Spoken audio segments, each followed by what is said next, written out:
मुझे ज्यादा उम्र के मर्द बहुत अच्छे लगते थे और मेरा दिल अपने पापा के दोस्त पर आ गया था, जिनकी उम्र 38 या 40 साल थी। उनका नाम विक्रम था। उनका गठीला बदल देखकर मेरे मन में गुदगुदी होने लगती थी। मैं चाहती थी उनके मजबूत बाहों में से सिमट जाऊं। मेरी उम्र सिर्फ 16 साल थी। मैं अपने पापा की बहुत ही लाडली थी। मेरे पापा की मुझ में जान बसती थी, शायद इसलिए बचपना भी कुछ ज्यादा ही था। मेरी उम्र 16 साल थी, लेकिन हरकतें वहीं छोटे बच्चों के जैसी थीं। लेकिन मेरी जिंदगी में एक ऐसा मोड़ आया कि सब कुछ बदल गया। ऐसा लगा जैसे मैं 16 साल से एकदम 26 साल की हो गई हूँ, क्योंकि मुझे कोई अच्छा लगने लगा था और उसके प्यार में मैं शायद समय से पहले ही खुद को बड़ा महसूस करने लगी थी। जिनकी उम्र 38 साल थी, शायद ये कच्ची उम्र की भावनाएं थीं कि मैं खुद को रोक नहीं पाई थी, या फिर यह कहे कि वह मेरा पहला प्यार था। वह भले उम्र में मुझसे बहुत ज्यादा था, लेकिन मैं अपने इस नादान दिल का क्या करती। मैं बस उसी की जीत लगाए बैठी थी। उसे देखते ही दिल की धड़कनें तेजी से बढ़ने लगती थीं। दिल में एक शोर मच जाता था कि यही है जिसके साथ मुझे अपनी पूरी जिंदगी गुजारनी है, क्योंकि उस रात मेरे जज्बात बेकाबू हो गए थे। अब मैं विक्रम अंकल से और ज्यादा दूर नहीं रह सकती थी, इसलिए मैंने उन्हें बेहोश करके मेरा नाम प्रिया है। मेरी उम्र बहुत कम थी। मेरे पापा एक बड़ा बिजनेस संभालते थे और विक्रम अंकल उनके बहुत अच्छे दोस्त थे और बिजनेस पार्टनर भी थे। वह अक्सर घर में आते थे। ये उस दिन की बात है जब मेरे पापा ने मुझे उनसे मिलवाया था और कहा था कि यह है मेरी छोटी सी चिड़िया, मेरी बेटी प्रिया। मैं तो अपने पापा के उस दोस्त की पर्सनैलिटी देखकर दंग रह गई थी। कहीं से भी वह मेरे पापा का दोस्त नहीं रहा था। मेरे पापा की उम्र 40 से 42 थी और इसी हिसाब से विक्रम अंकल की उम्र भी इसी के लगभग होनी चाहिए थी, लेकिन वह अपनी उम्र से 10 साल छोटे लग रहे थे। ऐसा गठीला बदन की मैं तो देखते ही रह गई थी। पापा ने कहा, अंकल को नमस्ते करो बेटा। मैंने नमस्ते जरूर किया था, लेकिन अंकल ना कह सकी, बल्कि मैं तो कुछ बोल ही नहीं पाई थी। चुपचाप बस उन्हें देख रही थी। मुझे इस तरह देखने पर उन्होंने मुझे टोका था। कहने लगे, प्रिया बेटा, क्या बात है? आपको मुझसे कुछ बात करनी है क्या? मैं उनसे क्या बात करती, लेकिन उनका बेटा कहना मेरे दिल को चुभ गया था। पता नहीं क्यों मुझे उनके मुंह से बेटा सुनना अच्छा नहीं लगा था। उस समय तो कमरे में चली गई थी, लेकिन बस उसी दिन से मुझे विक्रम अंकल अच्छे लगने लगे थे। वह 6 फीट के आदमी थे। ऐसी खूबसूरत पर्सनैलिटी की जवान लड़कों को भी शर्म आ जाती, और बस उसके बाद मैं हमेशा उन्हीं के बारे में सोचती रही। दिन रात, सुबह शाम, कभी कभी उसको दूर से देखती, कभी वह घर आता, कभी जीत करके अपने पापा के साथ ऑफिस चली जाती थी। वहां पर भी उससे मिलकर आती। अपनी इस हालात पर मुझे खुद भी हैरानी होती थी। अब खुद पर भी कुछ ज्यादा ही ध्यान देने लगी थी। लेकिन वह जब भी हमारे घर आते, लापरवाह से बने रहते, पापा से बातों में बिजी रहते, मेरी तरफ तो आंख उठाकर भी नहीं देखते थे। हालांकि मैं बहाने बहाने से उसके पास जाने की कोशिश करती, लेकिन वह मुझे पुचकारते हुए मेरी पढ़ाई के बारे में पूछने लगते। मुझसे बात करने का उनका जो अंदाज होता था, मुझे बिल्कुल भी पसंद नहीं आता था। वह मुझे छोटे बच्चों की तरह ट्रीट करते थे, और उस दिन तो मैं बहुत बेचैन थी। 8 दिन हो गए थे और मेरी उनसे मुलाकात नहीं हुई थी। मजबूरन मैं उनके ऑफिस चली गई। उन्होंने मुझे कहा कि तुम जाकर मेरे केबिन में बैठ जाओ, नहीं तो तुम बोर हो जाओगी। मैं जाकर उनके ऑफिस में बैठ गई। थोड़ी देर के बाद वह वहां आए। बस उन्हें देखकर ही मेरी आंखों को ठंडक मिल गई थी। मैं उसे देखते ही रही। मुझे इस तरह अपनी तरफ देखता पाकर कहने लगे, क्या बात है प्रिया, मुझसे कोई काम था? मुझसे मिलने क्यों आई हो? लेकिन मैंने उसकी किसी भी बात का जवाब नहीं दिया और डायरेक्ट कहा कि आप मुझे बहुत अच्छे लगते हो। मैंने तो अपनी तरफ से अपनी मोहब्बत का इजहार कर दिया था, लेकिन शायद वह मेरी बात को समझे ही नहीं और कहा कि तुम भी मुझे बहुत अच्छी लगती हो, तुम बहुत प्यारी हो। कहते हैं कि इंसान के शब्दों से ज्यादा उसका अंदाज बोलता है। यही वजह थी कि मुझे पता चल गया था कि न वह मेरे इजहार को समझे थे और न ही उन्होंने मुझे यह प्यार से कहा था। शायद मुझे किसी छोटी लड़की की तरह ट्रीट कर रहे थे, लेकिन यह छोटी लड़की उनके प्यार में दीवानी हो चुकी थी और अब कुछ भी करने को तैयार थी। और एक दिन मैंने यह बात अपने पापा से कह दी, क्योंकि मेरे पापा के अलावा इस दुनिया में मेरा कोई भी नहीं था। मेरी माँ का देहांत हो चुका था। मैं अपने पापा की इकलौती बेटी थी कि उन्होंने आज तक मेरी कोई भी बात रद्द नहीं की थी। मैं जो भी कहती वह करते थे। मैं अगर चांद भी मांग लेती तो शायद वह भी मुझे लाकर देते। लेकिन जब मैंने पापा से कहा कि पापा, मैं आपके दोस्त विक्रम को पसंद करती हूँ और उनसे शादी करना चाहती हूँ, मेरी इस बात पर पापा हक्का बक्का मेरा मुंह देखते रह गए थे। उन्हें विश्वास नहीं आ रहा था कि मैंने क्या कह दिया था।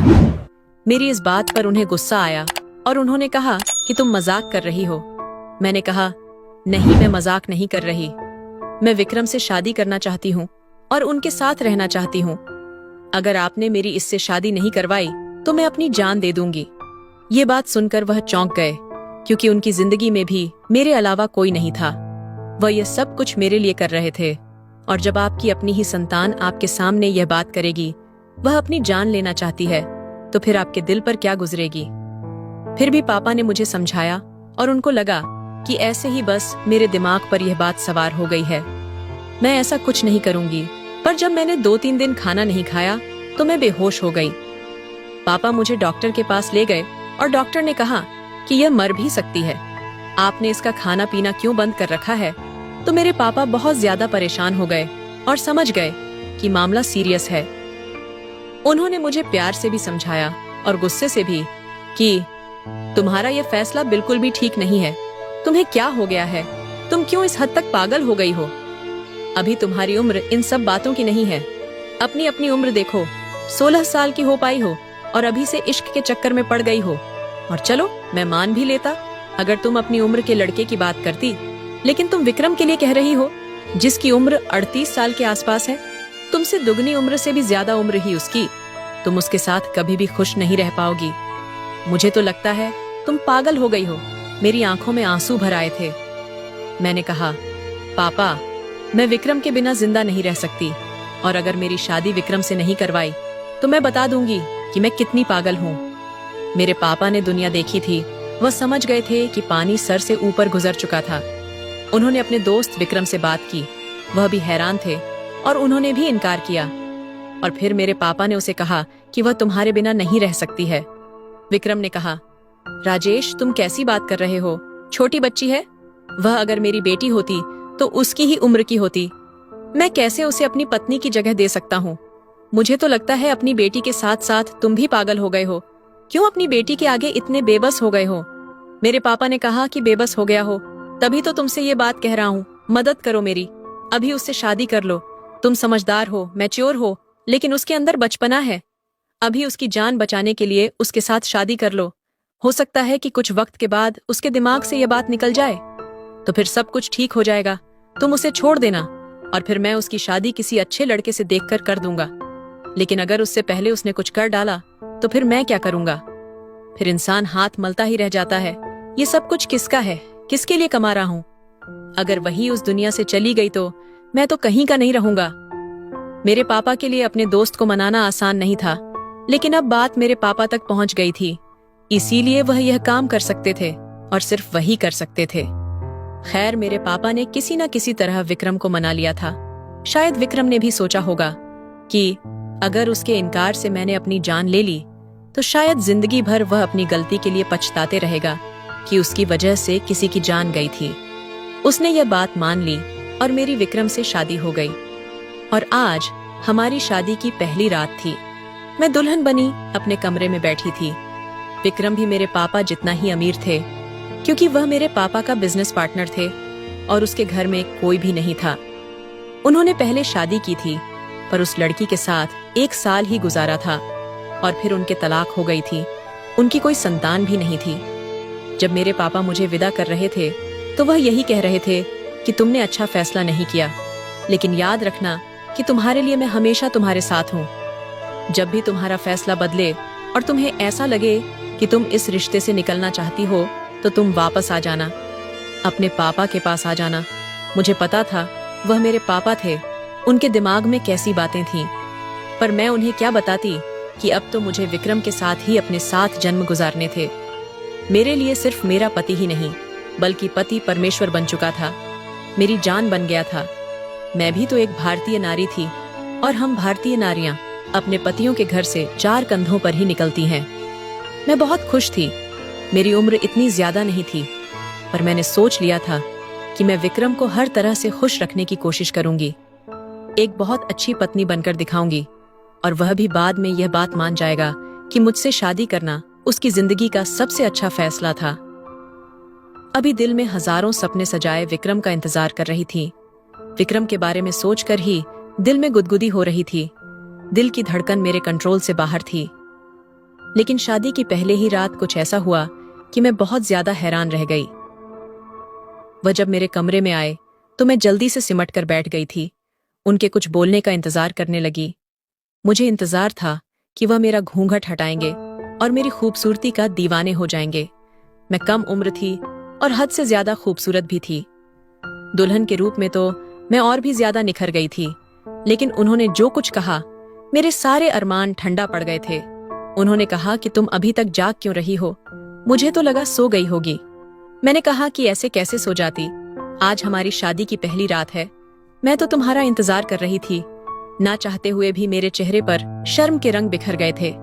लेकिन वह मुझे बहुत ही सख्त नजरों से घूर रहे थे। वह 2 पल मुझे खड़ा होकर देखते रहे और उन्होंने कहा कि शादी करना तुम्हारी जीत थी तो जीत पूरी कर दी। अब इसका मतलब यह नहीं है कि हम यहाँ दूल्हा दुल्हन का खेल खेलेंगे। छोड़ो इस रस्म को और जाकर कपड़े बदल कर सो जाओ। ये कमरा तुम्हारा ही है, मेरा कमरा ऊपर है। कुछ चाहिए हो तो मुझे बता देना। यह सुनकर मैं हैरान रह गई। मैंने कहा कि आप क्या कह रहे हैं? आज की रात हमारी जिंदगी की एक खूबसूरत रात है जो सारी जिंदगी याद रहती है। आप अपने कमरे में जा रहे हैं, लेकिन दूल्हा दुल्हन का तो एक ही कमरा होता है। उसने कहा कि देखो, तुम्हारे बाप को मैंने इतना मजबूर कभी नहीं देखा। वह खुद मजबूर था। तुमने उसे मजबूर किया और उसने मुझे मजबूर कर दिया। ये सब कुछ मजबूरी में हुआ है। आज की रात खास उनके लिए होती है जो वह कुछ बोलना चाहते थे, मुझे कुछ समझाना चाहते थे, पर उसने कहा कि अगर तुम इतनी समझदार होती तो तुम यहाँ नहीं बैठी होती। सो जाओ। उसने मेरा जवाब नहीं सुना और वहां से चले गए। उनका कमरा ऊपर था। सुबह मुझे नौकर ने बताया कि साहब का कमरा तो ऊपर ही है। उन्होंने हमें कहा था कि आपके लिए नीचे कोई कमरा साफ करवा दे, इसलिए हमने ये कमरा सजा दिया था। वैसे तो हमें अभी तक समझ नहीं आ रहा कि साहब ने किससे शादी की और आपका कमर नीचे क्यों रखवाया, लेकिन साहब है इसलिए हमने उनकी बात मान ली। साहब जो कहते हैं हम वही करते हैं। ये कैसे मेरे ख्वाब पूरे हुए थे। ऐसा लगता था कि ख्वाब ही मुझसे छीन लिए गए हैं और ताबीर भी मेरी नहीं है। ऐसे में मैं कैसे जिंदगी गुजारती। लेकिन अब हर बात अपने पापा को नहीं बता सकती थी। और फिर कुछ बातें ऐसी भी होती है जो पति पत्नी के बीच रहने से ही अच्छा होता है। इसलिए उनको तो मैंने कुछ नहीं बताया और ये जाहिर कर दिया कि मैं बहुत ज्यादा खुश हूँ। वह भी खुश हो गए। पर असल में यह जो सिलसिला हमारे घर में चल रहा था, ये कैसे ठीक होता। मेरी एक दोस्त जो पहले से ही शादीशुदा थी, मैंने उसको ये सब कुछ बताया तो उसने कहा कि अरे, अब तुझे सारा कुछ हमें ही समझना पड़ेगा। तुम एक काम करो, तुम अपनी उम्र से थोड़ी सी बड़ी नजर आओ। सूट मत पहनो, साड़ी पहनकर अपने पति के सामने जाओ तो वह तुम्हें देखकर खुश हो जाएगा। और जरा बात भी तरीके से करना और बालों का जोड़ा बना लेना। वह तुम्हें छोटी लड़की समझ रहा है, इसीलिए वह तुम्हें तरसा रहा है, लेकिन तुम्हें उसे यह बताना है कि तुम इतनी भी छोटी नहीं हो। उसकी बात में दम तो था। वह ठीक कर रही थी। जैसे कभी कभी पत्नी जवान होती है और पति बूढ़ा होता है तो वह अपनी पत्नी को अच्छा लगने के लिए अपने बालों को कलर करता है। इस तरह मेरा पति मुझसे बड़ा था और मैं जवान थी, तो मुझे थोड़ा सा बड़ा लगने के लिए अपना रूप बदलने की जरूरत थी। मैंने अपनी सहेली की बात मान ली और शॉपिंग करने चली गई। अच्छी अच्छी साड़ियां लेकर आई और शाम को तैयार होकर खाना बनाकर अपने पति का इंतजार करने लगी। उसके घर आते ही मेरे चेहरे पर मुस्कुराहट सज गई थी। मैंने कहा, सुनिए जी, खाना तैयार है, आप हाथ मुंह धोकर आ जाइए। मेरे इस अंदाज पर जब उसने मुझे देखा तो उसके चेहरे पर अजीब सी रंग आ रहे थे और कभी जा रहे थे। उसने अपनी जेब से एक चॉकलेट निकालकर मेरे हाथ पैर रख दी। अब वह हंसने भी लगा। उसने कहा कि बड़ी बड़ी बातें कर लेने से कोई बड़ा नहीं हो जाता। तुम बातें तो बहुत बड़ी करती हो, अब हरकतें भी तुमने ऐसे ही शुरू कर दी है, लेकिन यह मत भूलो कि तुम मेरे लिए अभी एक छोटी बच्ची हो। मैंने उस चॉकलेट को देखा तो मुझे रोना आ गया। मैं फूट फूट कर रोने लगी। मैं अपने कमरे में आ गई और मैं जल्दी जल्दी अपना जोड़ा भी खोल दिया और साड़ी भी बदल ली। मैं अपने आप को आईने में देखने लगी और सोचने लगी कि क्या किसी से प्यार करना इतना बड़ा पाप है। लोग तो कहते हैं कि प्यार में उम्र नहीं देखते, तो मैंने कौन सा गुनाह कर दिया कि ये आदमी मेरे साथ इस तरह कर रहा है। और अब मैं ये बात किसी को बता भी नहीं सकती थी। मैं तो बहुत बुरी तरह फंस गई थी। मुझे कुछ ना कुछ तो करना था। एक दिन तो हद ही हो गई। वह किसी से फोन पर बात कर रहा था और मेरा ही जिक्र कर रहा था। ये भी कह रहा था कि बिल्कुल छोटी बच्ची है, हरकतें भी ऐसी और अक्ल भी ऐसी, उसको कैसे मैं अपनी पत्नी की जगह दे सकता हूँ। राजेश ने मुझे मजबूर किया है, वरना मैं उसकी बेटी से शादी नहीं करता और तो उसके दिल में बात रह जाती और वह मेरे साथ पार्टनरशिप खत्म कर देता। पता तो है हम नहीं फैक्ट्री लगाना चाहते हैं। अब एक फैक्ट्री को तो लेकर नहीं बैठे रहेंगे, इसलिए मजबूरी में मुझे ये सब करना पड़ा है। वरना खुद सोचो, शादी कोई मजाक है, ऐसा तो होता ही नहीं है। इसका मतलब कि उसने यह सब कुछ मजबूरी में नहीं बल्कि मतलब में किया था। वह मेरे पापा के साथ नया बिजनेस शुरू करना चाहता था, इसलिए यह सब कुछ बोल रहा था और मैं उसके लिए उसकी जिंदगी की एक मजबूरी थी। कहते हैं कि आप जिस आदमी से मोहब्बत करते हैं, अगर उसकी बुराई करते हुए सुना तो आपकी मोहब्बत तब भी खत्म नहीं होती। मोहब्बत तो मेरी भी खत्म नहीं हुई थी, लेकिन मोहब्बत की आंखें जरूर खुल गई थीं। इसका मतलब यह था कि यह आदमी जैसा नजर आता था वैसा नहीं था। उसने मेरे पापा को कहा था कि मैं तुम पर बहुत बड़ा उपकार कर रहा हूँ, तुम्हारी बेटी की जान बचाने के लिए मैं उसे शादी कर रहा हूँ, वरना तुम ही कह रहे हो कि वह अपने साथ कुछ कर लेगी। लेकिन देखो, मेरे लिए यह बहुत मुश्किल है। और मेरे पापा ने कहा था कि मैं सारी जिंदगी तुम्हारा एहसान नहीं भूलूंगा। इसका मतलब यही था कि वह मेरे पापा को नीचा साबित करके उनके ऊपर अपने एहसान का वजन रखकर अपनी कोई भी बात करवाना चाहता था। और ये बात मुझे कुछ दिनों में पता चल गई कि इस नए बिजनेस में उसने अपने आप को 75% का हकदार बनाया है और मेरे पापा को सिर्फ 25% का। यही कहकर कि अब तो मैं तुम्हारा दामाद हूँ, घर की बात है। मोहब्बत तो मुझे विक्रम से अभी भी वैसे ही थी, लेकिन शायद अब मेरी मोहब्बत को कोई फैसला करने की जरूरत थी और वह फैसला मैंने कर लिया। फैसला ऐसा था कि अगर अभी भी मैं आप सभी को बता दूं तो आप सभी हैरान रह जाएंगे, लेकिन जो बात मेरे दिल में आई थी वह ऐसी ही थी। मैं एक दिन उसके सामने जाकर बैठी और मैंने कहा कि आप मुझे अपनी पत्नी के रूप में कबूलने को तैयार हैं या नहीं। वह भी बिजनेस करने वाला आदमी था, समझ गया कि मेरा अंदाज भी आज बिजनेस जैसा ही था। उसने कहा कि उसका जवाब क्या है, मैं तुम्हें दीवार पर लिख करके बताऊंगा, तुम्हें नहीं पता क्या। जाओ जाकर खेलो और जिस चीज से खेलना चाहती हो वह मेरी जिंदगी नहीं हो सकती। मैंने कहा कि मैं आपको एक मौका देना चाहती हूँ। उसने कहा कि क्या मतलब मौका देना? मजबूरी से ज्यादा हम दोनों के बीच कुछ नहीं है, ना तो कुछ होगा और ना ही कभी कुछ हो सकता है। देखो, तुम बिल्कुल मेरे टाइप की नहीं हो और तुम्हारी तो इतनी कम उम्र है, तो तुम्हें क्या लगता है कि अगर तुम किसी से मोहब्बत करते हो तो इसका मतलब उस पर भी ये बात लागू होती है कि वह भी तुमसे मोहब्बत करे? ये कहाँ लिखा है? ऐसा नहीं होता। तुमने अपने पापा को ब्लैकमेल किया और उसने मुझे ब्लैकमेल किया और इस तरह तुम मेरी जिंदगी में तो आ गई, लेकिन तुम मुझे कभी जीत नहीं सकती। मैं कभी तुम्हें अपनी पत्नी के रूप में स्वीकार नहीं करूंगा और तुम्हें यही कहूंगा कि तुम अपने दिल में ऐसी कोई भी बात ना लाओ, क्योंकि तुम्हारे जैसों को मैंने बहुत देखा है। मैं जब चाहूं, जिसके साथ चाहूं, रह सकता हूं, जा सकता हूं। तुम्हें क्या लगता है मुझे लड़कियों की कमी है? उसकी ऐसी सख्त बातें सुनकर मेरा दिल भर आया था, आंखों से आंसू बहने लगे। शायद मेरी मोहब्बत ही कमजोर है। अगर मेरी मोहब्बत में ताकत होती तो आज आप मेरे हो चुके होते। उसने कहा कि तुमने जरूर यह बातें किसी घटिया बुक या नोवेल में पढ़ी है जो तुम्हारे सर पर सवार हो गई है, लेकिन हकीकत में जिंदगी ऐसी नहीं है। मेरी और अपनी उम्र के अंतर को समझो और अपने पापा के घर जाने की तैयारी करो, वरना सारी जिंदगी तुम्हारी इस घर में ऐसी ही गुजरेगी। अभी जवान हो, अपनी जिंदगी को खराब मत करो। उस रात में बहुत रोई, इतना रोई कि जैसे कोई आखिरी दफा हो रहा हो, और इसके बाद आंखों में एक आंसू का कतरा भी नहीं बचेगा। दिल भी बहुत परेशान था। सुबह से रात हो गई, मैंने विक्रम को नहीं देखा था। पता नहीं वह कहाँ था।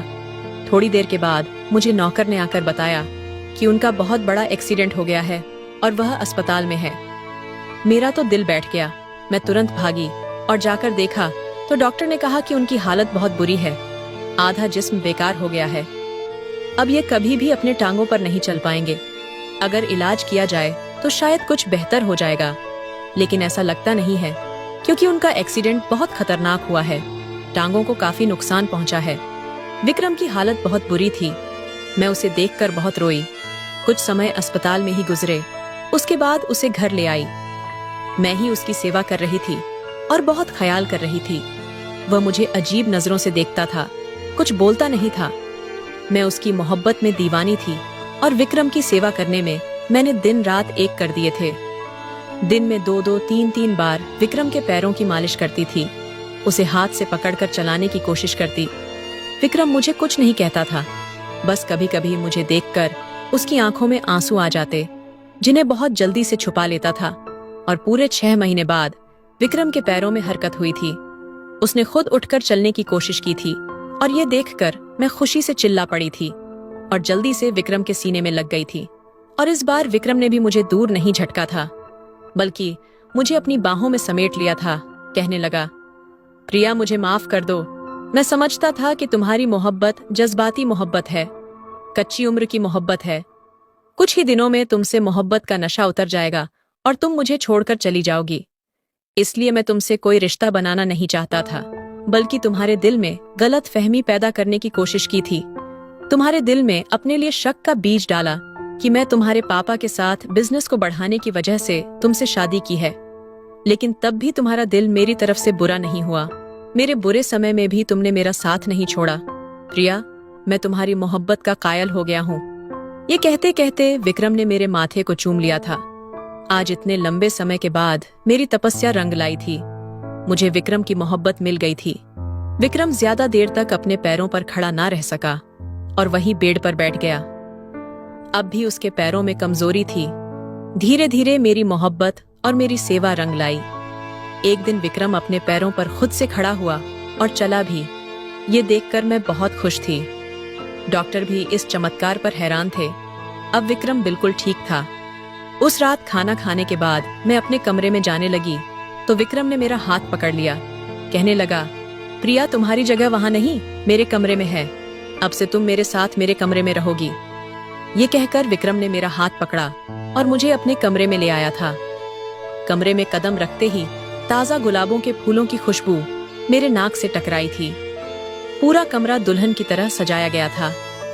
मैंने चौंक कर विक्रम की तरफ देखा। उसकी आंखों में खुमारी उतरी हुई थी। उसके इरादे भांप कर मैं शर्मा गई थी और जल्दी से विक्रम के सीने में मुंह छुपा लिया। उसने भी कसकर मुझे अपनी बाहों में भर लिया था। आज हमारी नई जिंदगी की शुरुआत होने जा रही थी। शादी के पूरे 1 साल बाद विक्रम ने मेरी मोहब्बत को स्वीकार किया था और मुझे पत्नी का दर्जा दिया था। उस रात विक्रम ने अपनी चाहते मेरे ऊपर लुटाई थी और उसकी संगत पाकर मैं बहुत खुश थी। सोते हुए विक्रम के चेहरे पर बला की मासूमियत थी।